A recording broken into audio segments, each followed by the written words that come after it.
But no, really, it's wonderful to be doing this, particularly on Dante, particularly in this year, because as Caroline said, it's the 700th anniversary of the publication of the Paradise, the last of the trilogy, published in 1320. And then Dante died in 1321, just a year later.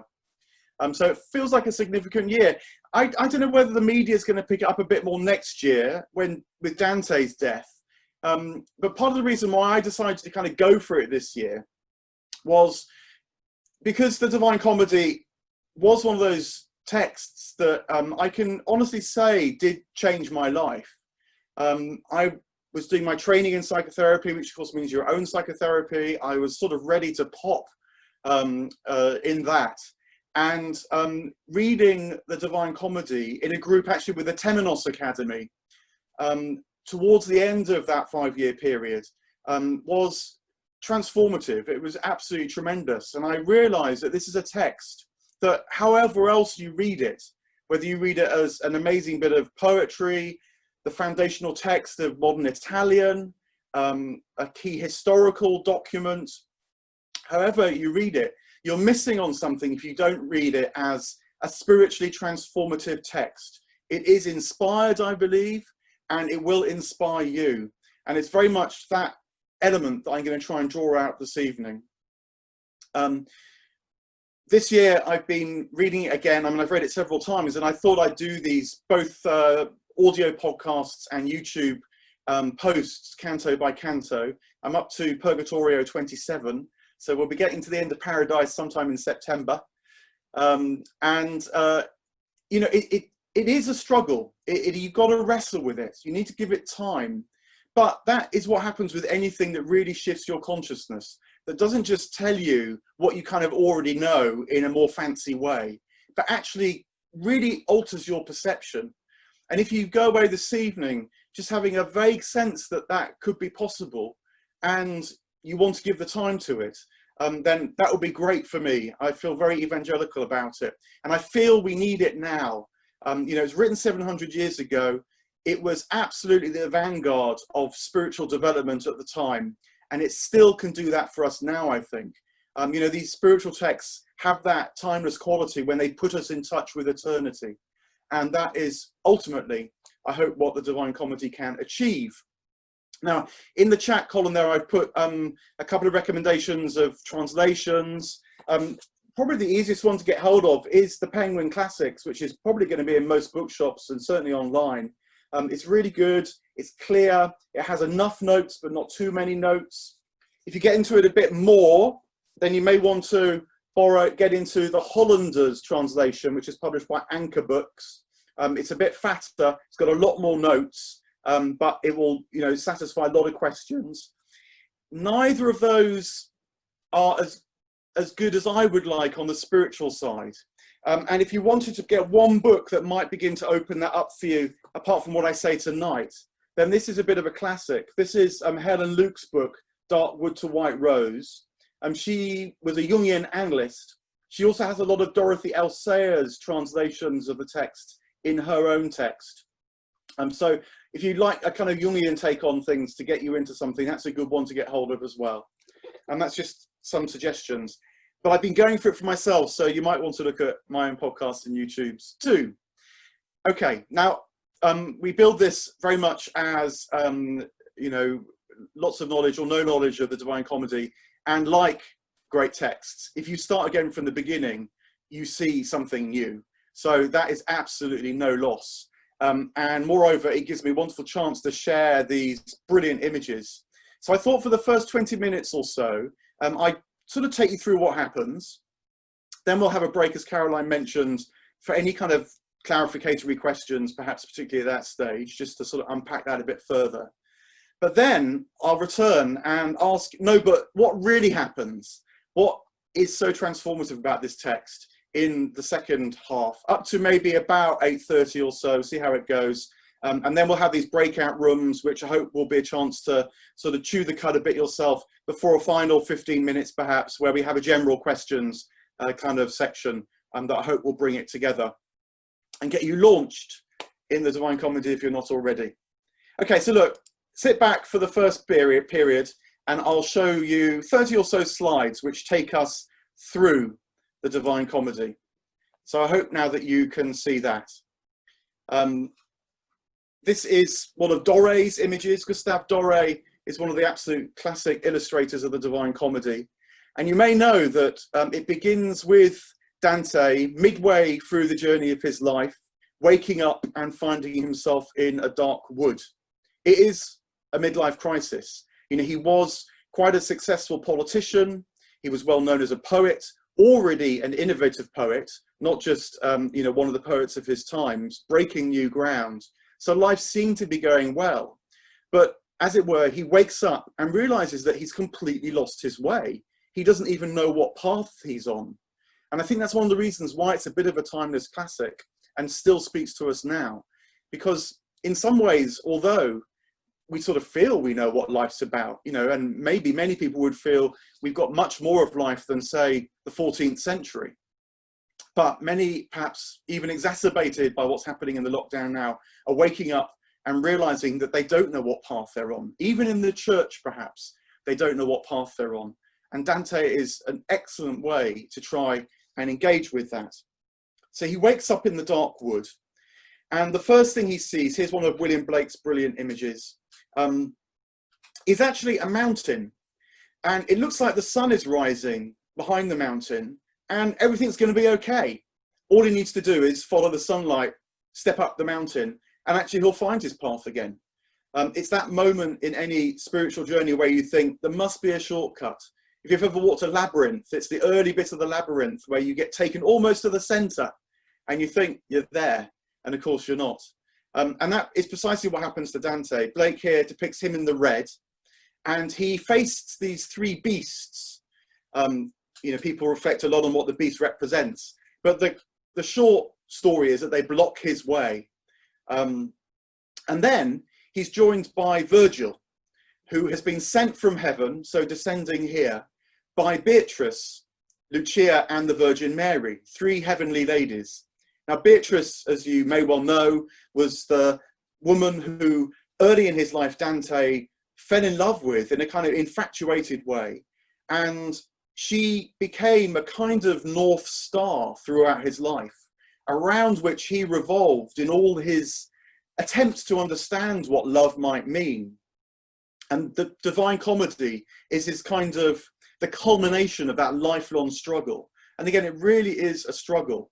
Here he is now, feeling like all is lost, feeling he can only despair at this midpoint in his life. He's already put years into this, but even though the struggle is going to be long and hard, he's going to have to go through the Inferno, through the Purgatorio, before he even gets to the Paradise. And perhaps I should stay right to the top that it doesn't stop when he gets to Paradise. One of the wonderful things about the Divine Comedy is it only gets more dynamic when you get to the Paradise. Nonetheless, his voice has been heard by Beatrice, now in heaven. She is conferring with St. Lucia, probably Lucia because she's the saint of light, and light is going to be so important. And of course, the Virgin Mary as well.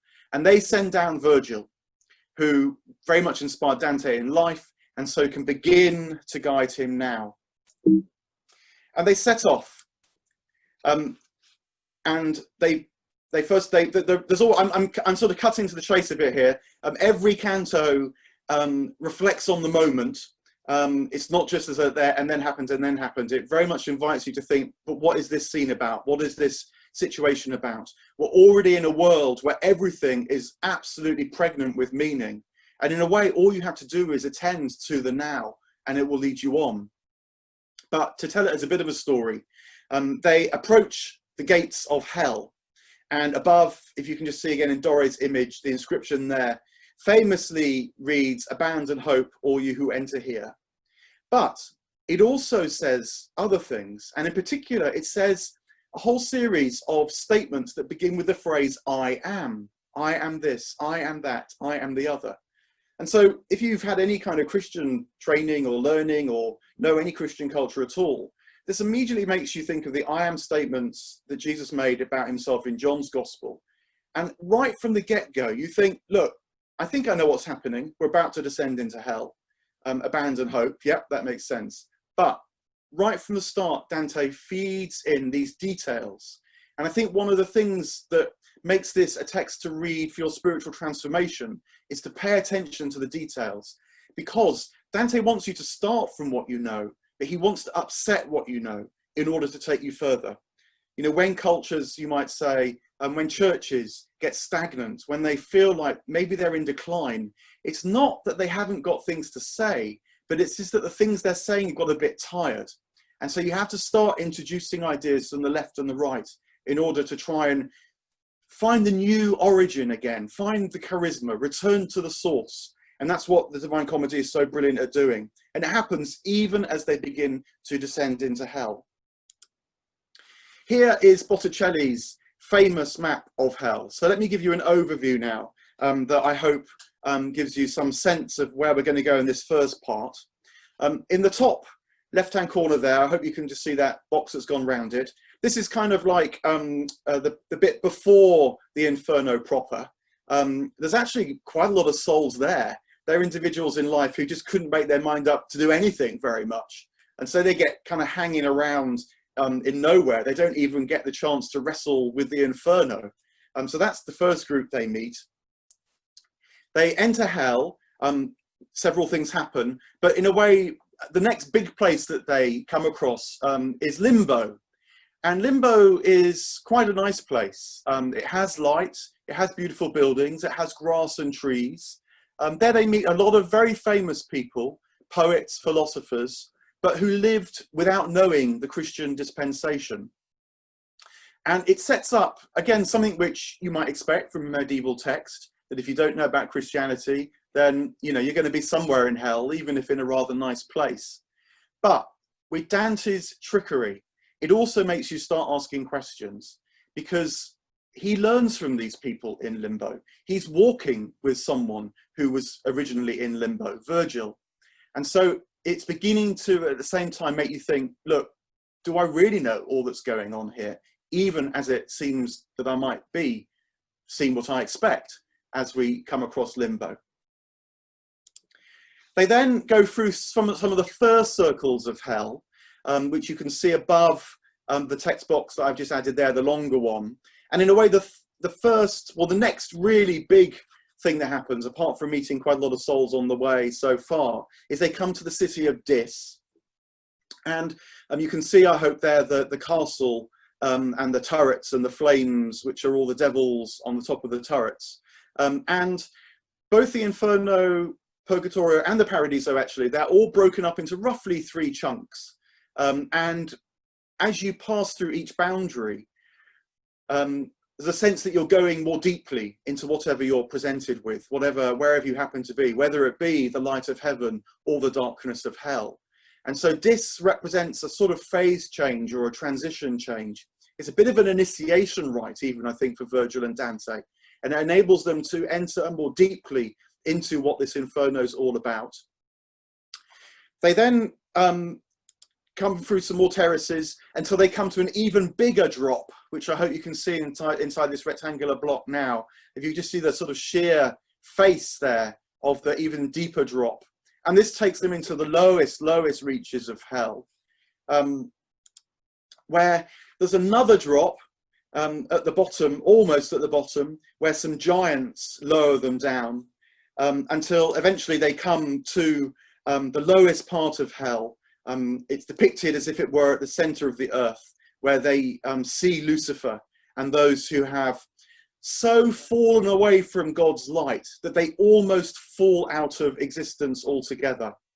I won't quite give the game away as to what happens when they meet Lucifer right now, but the bottom of hell, you might say, is depicted as the place that has almost dropped out of being altogether. It's people have got so trapped that they have almost lost the sense of themselves, let alone the sense of God or anything else. So that's some sense of the Inferno, I hope, as the journey. So let's look at some of these early stages now. Here is another Blake picture. This is Limbo, as Blake depicts it. So I hope you can see that it's rather lovely. In the bottom left-hand corner there, you can see some of the other great poets that they meet that have been Virgil's companions. Here is one of the first groups of sinners that they meet. Now, I immediately want to qualify that. That's the kind of quick way of saying it, and I'll probably say it more than once. But really, I think what you begin to see is that they're souls who have become trapped in the way that they live their lives. It's not so much that what they did was morally wrong. It's that the way we live our life makes us more or less capable of what we can perceive and see of life. So these are lovers who became very involved in romantic stories of one sort or another. The famous couple they meet are Paolo and Francesca. And they, as it were, became obsessed with romantic love. And it's like when they died, they weren't really able to experience anything else apart from this romantic life, except that now they see it in its full intensity, and they get swirled around, as Dante sees them, by this love. And if you can see by the side of Virgil beneath the light there, Dante has actually collapsed. He was very involved with love and what it means in his life, and it's too much for him at this early stage. I think it's as if he sees himself here again. You know, just when he's stepping out, it feels like all is lost. One of the great truths of, I think, any spiritual quest. They go through some more early terraces. Here's a particularly wonderful Blakean image of the wrathful and the slothful lying down. You get an image, a sense here of one of the tricks, as it were, that Dante uses, the famous contrapasso, which is that when you're suffering, you're experiencing, if you like, most intently what you knew in life. And so the rageful really do get consumed by their wrath now, and spend eternity, it seems at least, at blows with each other, whilst the slothful can't even get themselves off the ground. They're actually at the bottom of a riverbed in the Inferno. These souls are trapped, and that is what Dante's beginning to see as he descends into the Inferno. You know, he's got to see it all, I think. The descent is as important as the ascent. This isn't just a question of, you know, God's judgment showing itself off, how it can curse and condemn individuals to the Inferno. Already at this stage, by this phenomenon of the contrapasso, Dante is beginning to wonder, is this what these souls are capable of? Have they trapped themselves? I think that's one of the things he's beginning to drive at in these early stages. There's more of that, but I want to jump now to the city of Dis. Virgil, it turns out, has been here before. I won't tell you why he's been here before. One of the lovely things to discover as you read. But he thinks he knows how to open the gates of Dis, except he doesn't. And it's a huge, really big first crisis point for Virgil. And they think, again, all is lost. But luckily, Dante has got his ladies watching in heaven, Beatrice, Lucia, and the Virgin Mary. And they send this wonderful angel, who is the first sort of big angel to appear in the Inferno. Angels, you could do a whole study on the angels of the Divine Comedy. They just get on with their task. So this angel appears, it opened the gates of Dis, doesn't even say hello to Dante and Virgil. It tells the devils that it sees what fools you are, what idiots you are, thinking you've got some sort of power when you just lock yourself behind these gates of Dis. The gates open at the angel's command. Now, they go through a new phase of encounters with souls. There's several of these that go on now. I wanted to pick up on one, because it might seem to be one that's particularly troubling to us now. It's the wood of the suicides. And what happens with those who committed suicide in life is that they get hurled down to this zone of purgatory, where they get turned into these living trees. But again, not is all as it seems. We meet plenty, actually, of other people who committed suicides in life, even those who are saved who had committed suicide. So it makes you think, what is this really about? What is Dante really driving at? I'm going to leave that sort of as a bit of an open question, but I wanted to impress on you at this point that in some of the commentators, they'll tend to take you through the Divine Comedy in rather a sort of formulaic, piecemeal way. Like, okay, now the terrace of the suicides, or now the terrace of the wrathful, or now the terrace of this, now the terrace of that. Don't take that too much to heart. Keep observing what you actually see, what Dante and Virgil actually say, what these souls actually tell you. And the world starts to open up, even in this distress. Here's another image, which I think Dante's doing something very different, very tremendous. It comes from a little bit lower down in hell. They meet a chap called Bruno Latini, who you can just see there on the left. He was a great inspiration for Dante in life. And Dante is very confused as to why he's in hell. The commentators will tell you that this is the ring of the Sodomites. But when you read the cantos, sex is, it's maybe mentioned once in passing, and there's a whole lot more going on besides. And just on this very particular issue of homosexuality, which so troubles the church even to this day, when Dante gets into Purgatory, he meets others, we presume, are Sodomites. They're on the same terrace as the heterosexual lovers, and they're saved. They're on their way to heaven. So even in the 14th century, Dante is doing something tremendous, because I think he sees into the hearts of people and realizes that the symptoms aren't the point at all. What matters is what's going on in your heart. And what people do in life can easily distract you, can easily lead you astray. And the implication is that the church has got very much caught up in that. It really doesn't understand very much what's going on. It's another theme that starts to unfold, I think, as you go through the Divine Comedy. Here's another wonderful character we meet.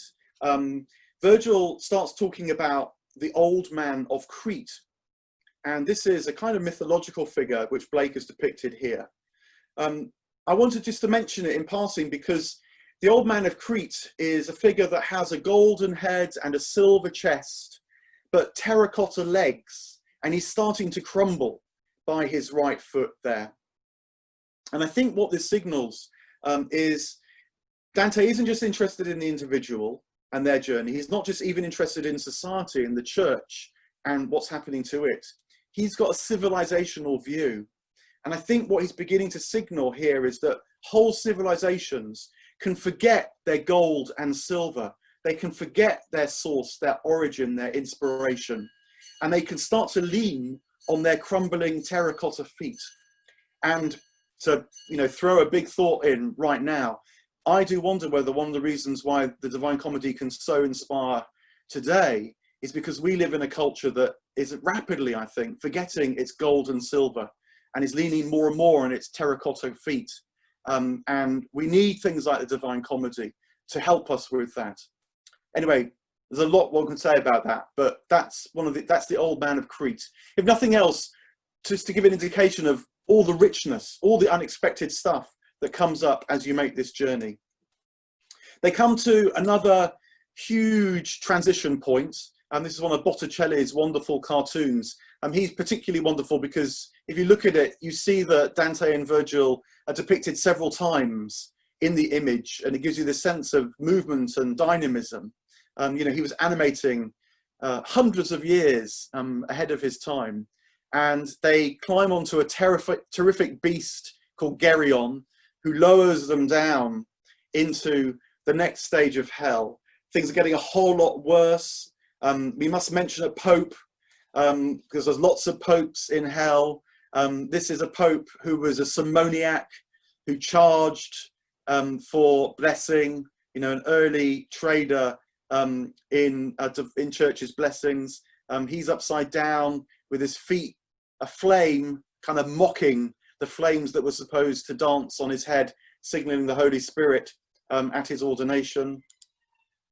Here's another Botticelli that shows you another section of hell rather well. It's known as Malabolge, where they go through several rounds and meet several different kinds of trapped souls facing their torment in various kinds of ways. And it has these bridges that they walk over as they descend through this section of hell. It's quite a long chunk of the Inferno. A huge amount is going on in it.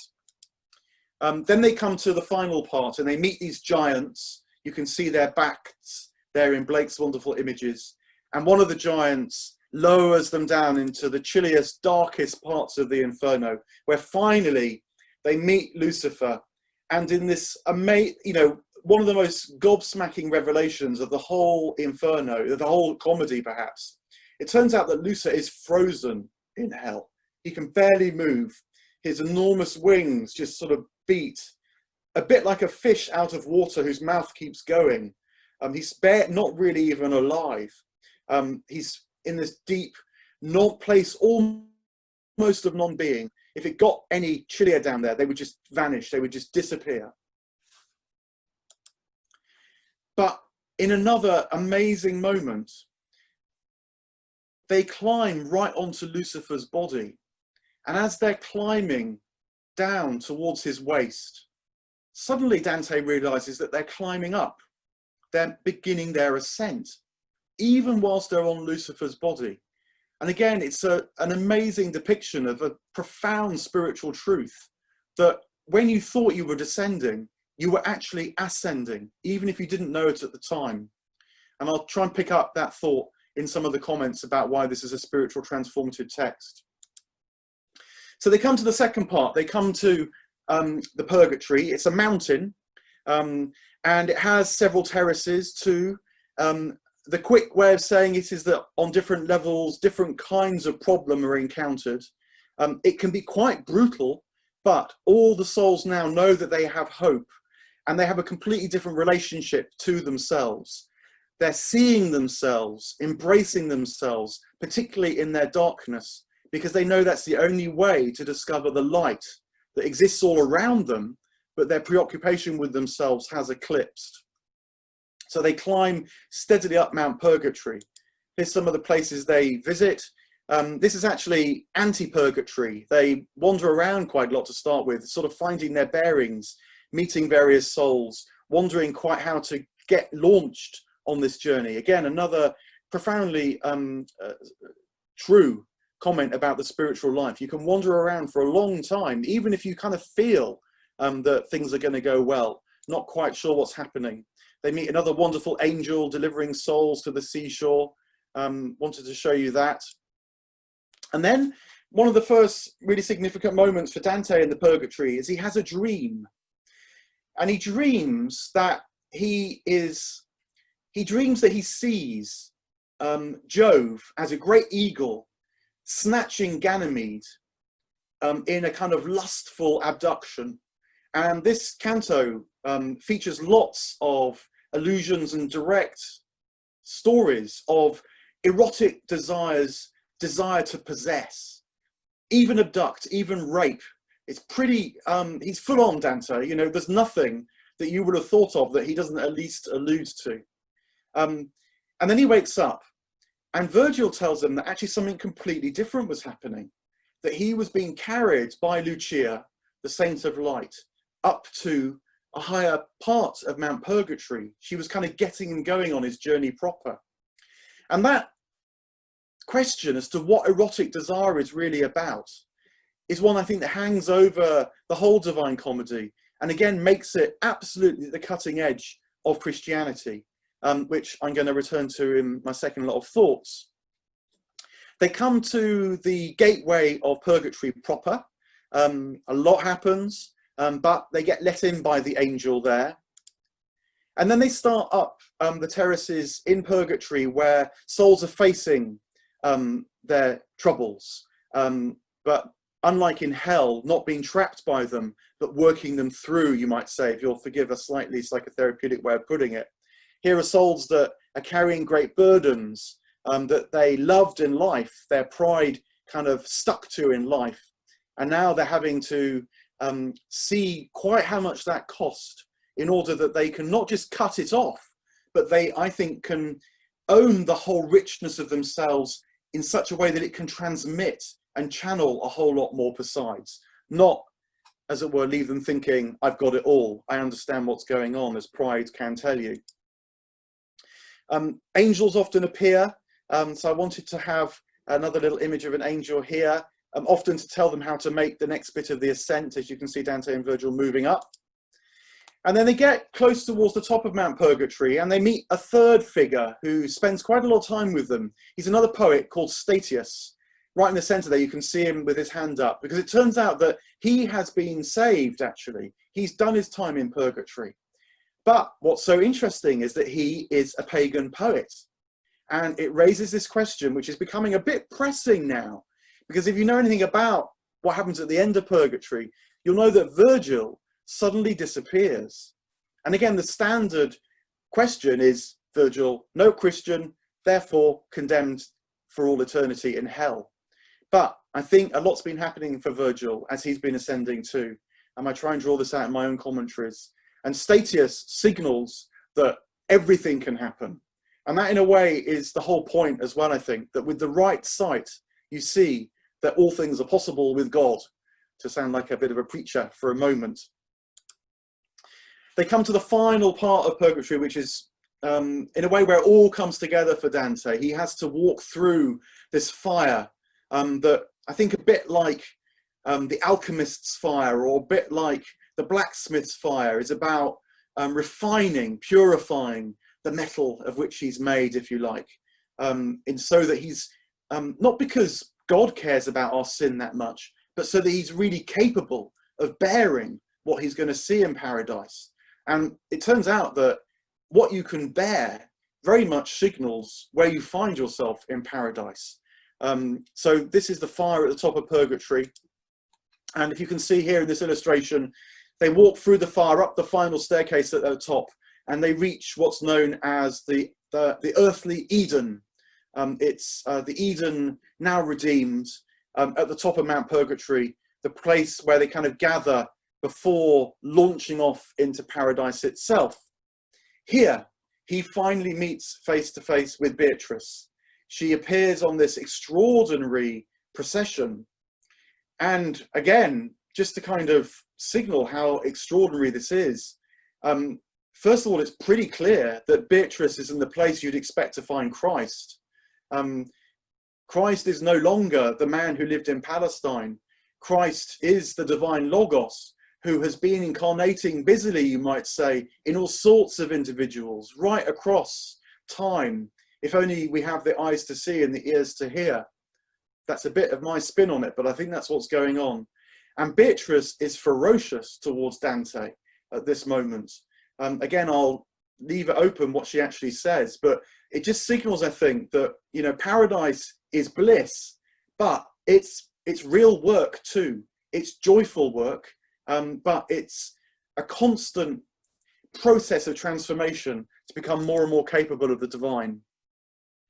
If you can see hell, where we came from, and purgatory, which you've clowned up, I like this diagram because it partly shows you how much more there is to go. And they're going to ascend through various spheres of the planets, which represent kind of different qualities, different character, different virtues, but that means different capacities you might have to enable you to see new things. They then go through the sphere of the fixed stars, into the primum mobile, and eventually enter a whole new cosmos, the Imperium, which is where they finally come to face with the divine. You know, it just goes to show, you thought Inferno was quite a trip. It's only just beginning when they get to the top of Mount Purgatory. Here's one of Botticelli's images. I like this one because it shows you quite a lot of what happens as they go through, particularly the spheres of the planets. Dante and Beatrice enter, it completely blinds and dazzles Beatrice, and then his transformation continues, and gradually he's able to see the details, he's able to understand the nuance of this place. And again, another profoundly spiritual truth, I think, that it's not about more and more and more ecstatic, exalted peak experience. It's precisely the opposite in a way, going more and more and more into the details, into the nuance. And in that descent, my goodness, worlds open up before you. That is, I think, part of the dynamic that goes on in the paradise. They meet various sorts. They have discussions, particularly with figures like Thomas Aquinas. They meet Dominic and St. Francis. Remember, Thomas Aquinas, Dominic and Francis were right at the vanguard of that period of medieval Christianity, breaking into new ideas, incorporating what Aristotle had written, the pagan philosopher Aristotle. It was a tremendous time of Christian innovation, which I think is one of the reasons why it can inspire us now. You know, nothing is off the table in paradise, and that should be a message for us now, I think, particularly as we live in a plural world. It's all God's work at the end of the day, so why wouldn't we expect to read Aristotle if you're in Dante's time, and maybe all sorts of other people in our time now as well. One of the central Christian doctrines which gets challenged in paradise is the significance of the cross, where essentially Dante realizes that the cross was just for humans' benefit. This is a bit my spin on it again, but it's almost like God was saying, look, what's it going to take? They don't need the cross. There's nothing necessary about the cross. I certainly don't need it. But kind of came to the conclusion that the shock of the cross was the only thing that might begin to launch people into a new perception of things. So the cross, you'll notice, is not at the top of paradise at all. It's not even in the Imperium. It's fairly low down. It's an initiation or a transitional path, Dante argues. Now, whether you buy that or not, at least be prepared for really challenging ideas for mainstream Christianity that open up a whole lot more. Here's another moment where tremendous things happen. A bit higher up, they come across this wonderful eagle form made of myriad dancing souls, and they see particularly a bunch of souls in the eagle's eye, and which Quercia here is depicted as standing on the eagle's head and wings. And again, it's a mix of pagans, it's a mix of Christians. There's a sense of tremendous unity in this part of hell, this part of paradise, but it's a unity born of diversity. It's like each and every soul has their individuality, but it's because they're so fully themselves that they're part of the paradisal orchestra. And again, another really important truth that Dante begins to get hold of, that unity is found in diversity, in fact, because everybody has become more and more and more themselves as individuals, which actually means they're more and more and more part of the dance of the divine. They reach another transition point. This is where they're passing through the fixed stars. They're going into the Imperium in Dore's wonderful image. It's like a ladder. And they come across particularly the saints, James, John, and Peter. It's a different phase in Dante's journey. They're in the constellations here. If you can just see Dante, Blake here has put the fixed stars sort of in the background there. There's a lot of discussion. It's quite an intellectual part of the journey. And I think one of the things which Dante wants to do is combine the erotic and the intellectual, so that our passion and desire, as it were, can inspire new perception, new sight. I might pick that up in the second half. Finally, they come to the final transition phrase where they enter the Imperium proper. It's like a whole new cosmos, a whole section altogether, which Dore is depicted here. They come across here, particularly the divine intelligences. These are the different type of angels. In Blake's wonderful depiction here, if you can see, so they look younger at the bottom and gradually get older as they rise to the top. I think what that signals is that they're closer and closer to the divine origin. You know, if you know anything about angelology, you'll know that the cherubim and seraphim are closest to God. They most keenly share the divine nature. So Dante and Beatrice travel through these different capacities for knowing God, even in paradise. And eventually they come to the beatific vision right at the end. It's depicted as a white rose with a bright light right in the center, with myriad souls and angels in constant dance, constant dynamism. You know, Dante's genius as a poet is that, as some commentators will tell you, he describes hypercubes, hyperspheres, shapes that you can't even draw are part of his divine image that he sees here. He's completely lifted out of himself, and yet just about manages to find the words to communicate something of that to us at the pinnacle of the comedy. So that is what happens on the journey. And I thought what we could do perhaps now is just maybe have like a 5-minute, just to ask me any kind of clarificatory questions, particularly, just to sort of the what happens, you know, I thought that this happened perhaps, or I'd heard that. Just if there were anything really on your mind after that, before I just say a little bit more about the spiritual side of it, which I've been alluding to, and then we'll have the breakout rooms to sort of just tease things out a little bit further. But if there were any immediate questions that would just help us tease out a little bit more the kind of what happens, that would be very helpful now. Do you agree with commentators who say that the souls in Inferno have chosen to be there because they decided not to repent before they died? I mean, that certainly is said. Again, I think, you know, you can find plenty of examples where Virgil might say, you know, they didn't repent, and you meet circles in Purgatory where there are late penitents, so-called. I think that this is the kind of 101. This is Dante beginning where he thought his readers might be, but immediately it starts to unravel. It doesn't really make sense. You start to realize that, say, the late penitents, the problem was that they put off their spiritual undertakings to the last minute. Now, you know, if they were lucky enough, as it were, in the formulaic doctrinal sense, they kind of just got a repentance in there at the last. But what they're really living in purgatory is their whole lives, which did everything that was important at the last minute. They got confused about what was important, perhaps. So, again, I think the Divine Comedy pulls you into the subtlety, the inner story of all these souls, where the kind of 101, you might even say the creedal understanding, it's just the starting point, but it's certainly not the end point. And to what extent do you think that the Divine Comedy has influenced popular perception of religion and spaces such as heaven and hell? That's really interesting. I mean, in some ways, you know, your thoughts on that would be as good as mine. I did watch the film adaptation of Dan Brown's Inferno, just because I thought I should. I mean, it's really well made, but it's not very deep. So it certainly has rippled. I mean, one of my sadnesses, really, and part of why I wanted to put more time into this than just, you know, my own sort of private journey and try and communicate something of it, is because, I don't know, for example, I remember listening to the In Our Time with Melvin Bragg on Radio 4 about the Divine Comedy.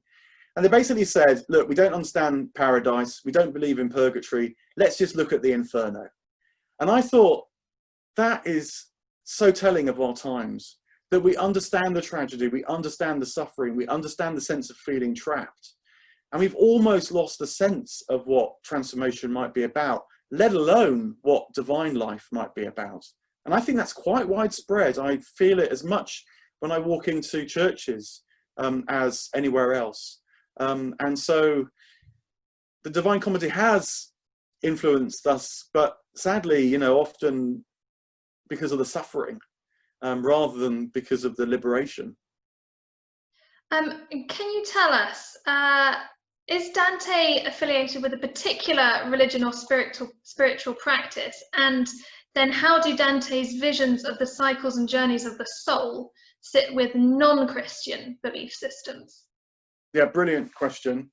I mean, he's a medieval Christian, so that is his kind of bread and butter.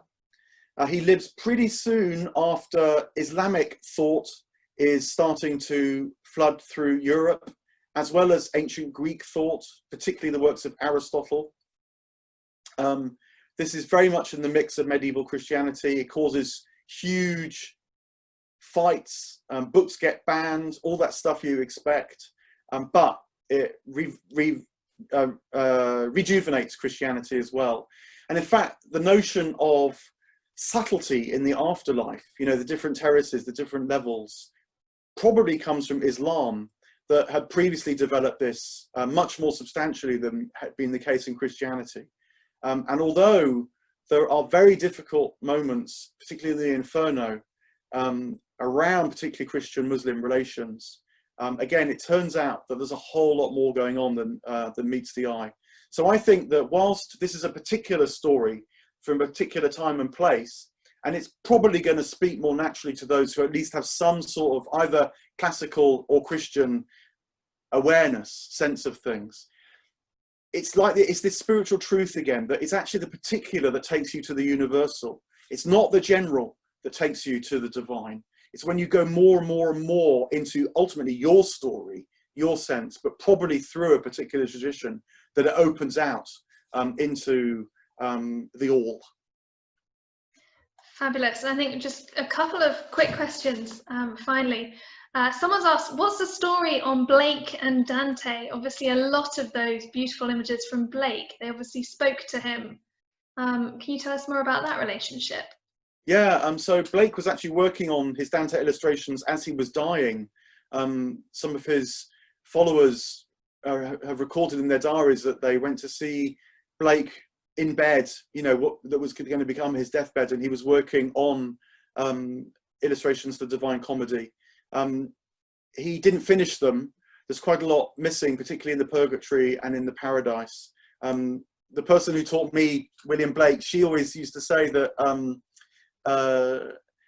Blake realized his time was short, and so needed to work out his own salvation, as it were, by drawing these images and wrestling with Dante's texts. He needed to prepare himself as much as he possibly could for divine sight, knowing that he was about to go there. But they have their tussle. They don't completely follow each other, but that's fine, because I think Dante's very much saying, work this out for yourself. You know, Blake particularly didn't like the idea of the traditional account of the fall at all in Christianity. So he brings in extra elements in his illustrations. But it creates a sense of a living text, which is so wonderful. And you just feel that in the vitality of Blake's drawings. And just moving back to the conversation that we were having about his companions, someone has asked, are Virgil and Beatrice possibly aspects of Dante himself? Yeah, I mean, certainly Dante starts to realize that he's encountering aspects of himself as he encounters the various souls. And again, if you think about it, you can only really encounter someone, as opposed to like just sort of bump into them on the street, if there's a part of you that has something that they're carrying. Then you can really know them in this more intimate sense. It doesn't have to be the whole of who you are, but some sympathy, some empathy is crucial to feeling you're really meeting others. And so certainly he does that. Sometimes he's actually okay about meeting, you know, so for example, I don't think Dante really has a problem with what we might call gluttony. When he meets the souls who are wrestling with consuming the wrong things in life, he doesn't really have a problem with that. So it's quite easy for him to be on that terrace. When he encounters the various people that have devoted their lives to love in its various forms, he collapses, he's frightened, he struggles. You know, that is a much more terrifying part of himself that he really has to work.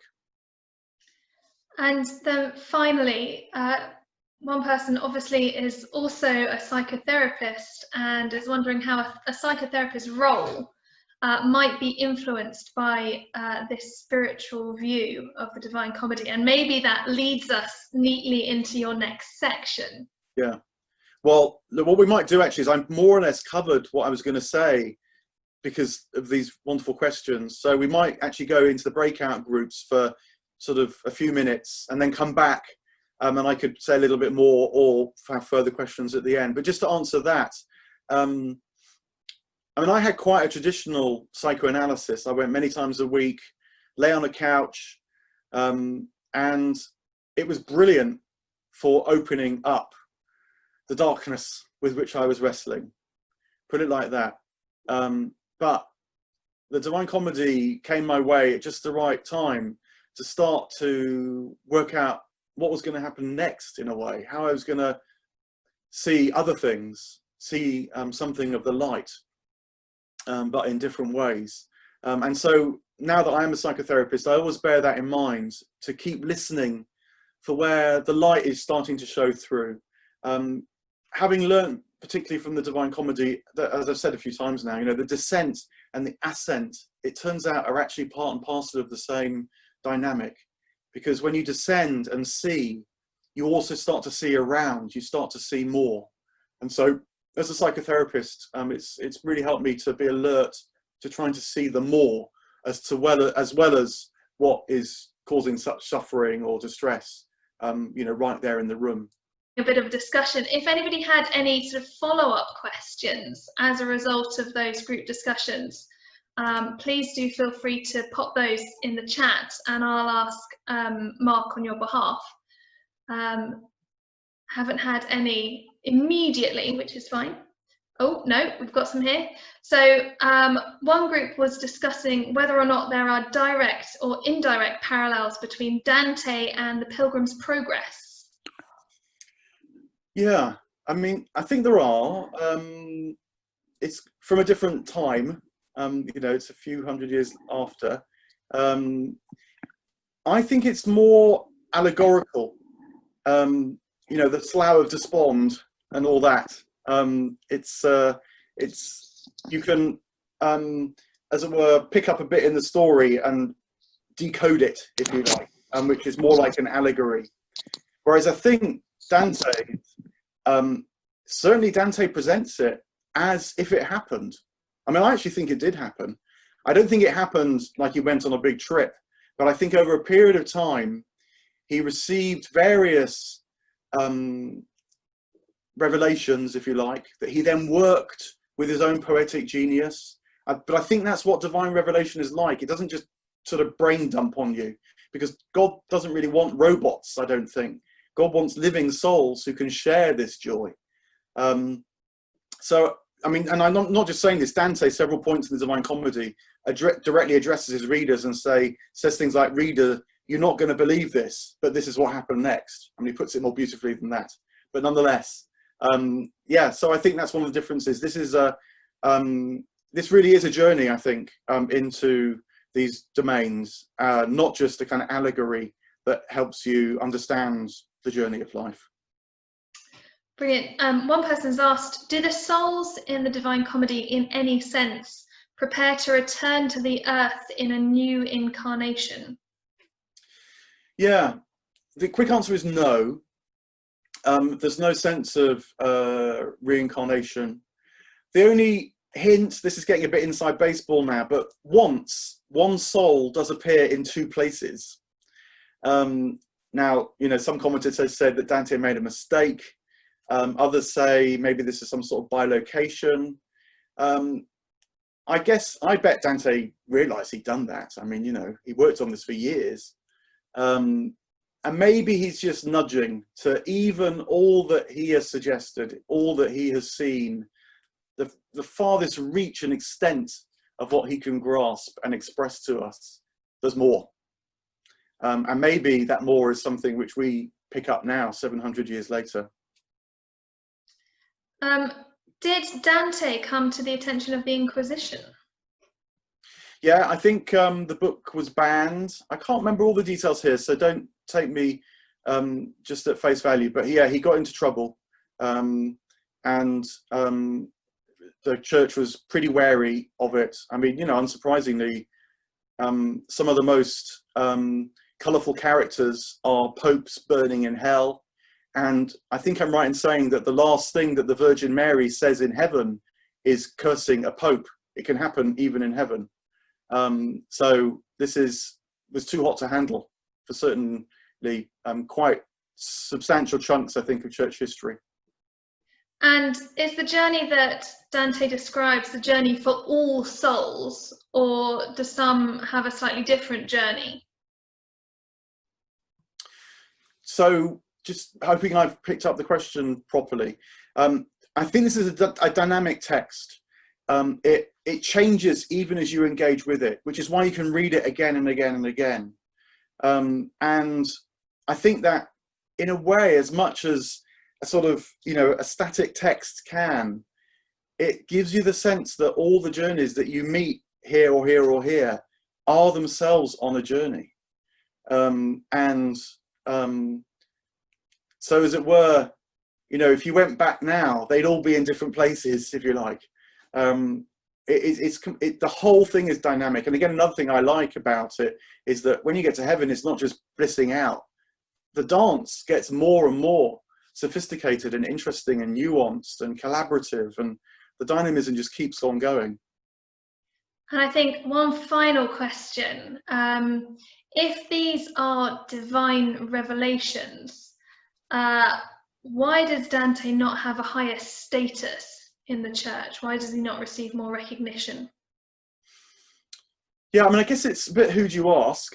Amongst mystics, I think he's pretty high up. You know, I guess that, you know, we are all on different journeys, and that is absolutely validated by the Divine Comedy, because, you know, I think, so far as I can tell, God wants us as ourselves, not just as we are now, transformed, fully actualized, but to share this divine outpouring. You know, so different souls are going to be capable of different things at different times. So the Divine Comedy is not going to be for everybody, put it like that.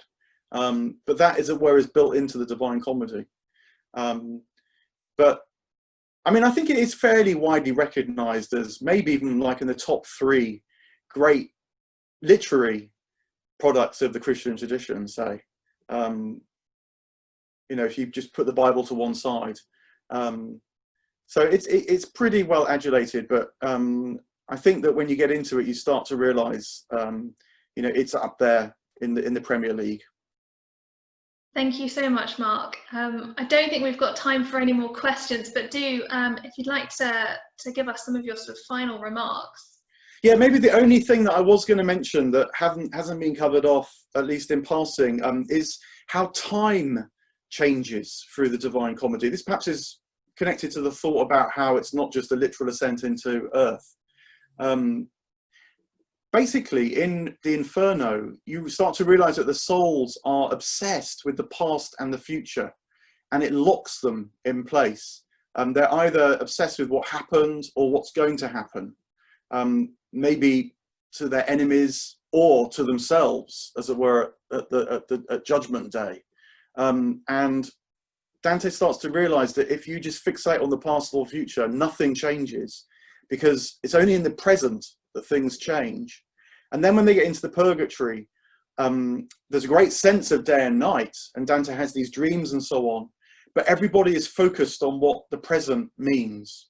And Virgil several times says to Dante, look, don't get distracted. What's happening right here, right now? What does it mean? What's changing in you as a result?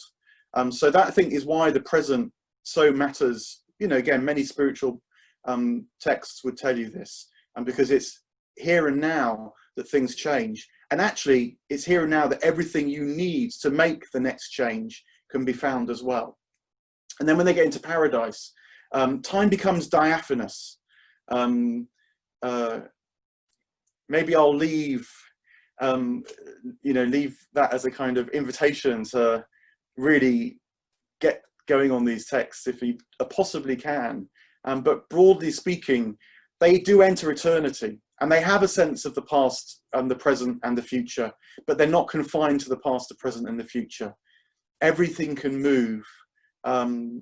Even the souls that Dante meets in the lowest parts of hell, he says to them, but aren't you a bit unhappy because you're in the sphere of the moon when you could be in the Imperium? And the souls say, oh no, we're everywhere, in fact. And that is part of what Dante wrestles with in heaven, that even the bit of you that gives you your individuality in heaven connects you to everything else as well. And that part of that is the diaphanous experience of time. You know, if being drops away as you descend into the Inferno, time starts to transform into the eternal as you rise into the paradise. And that is part of what I think we'll be able to navigate when we get there. Maybe that's a good point to finish. Well, thank you so much, Mark. Somebody has mentioned that Dante is in fact compulsory reading for Italian 15 and 16-year-olds. And as we've all found out this evening, even if we didn't know it beforehand. It's obviously this incredible transformative text, and we are so grateful to you for leading us in a brief exploration of that. A huge thank you to everybody who's joined us this evening. I know that Zoom is not everybody's preferred method of communication, and for a lot of you it will be a step into the unknown. So I am hugely grateful to you all for joining us. Again, thank you massively to Mark for his talk this evening. I will be sending out an online feedback form and an email to you all. And I will include in that email a link to Mark's podcasts so that you can find out more about the Divine Comedy. We've got another few events coming up before the end of the summer. On the 1st of July, we'll be looking at the Magna Carta and its enduring significance. Then on the 11th of July, we're doing an introduction to the language of Old English for a morning's introduction. And finally, on the 15th of July, we've got to talk on when did the Middle Ages end. So if you are interested in any of those, please head over to our web pages.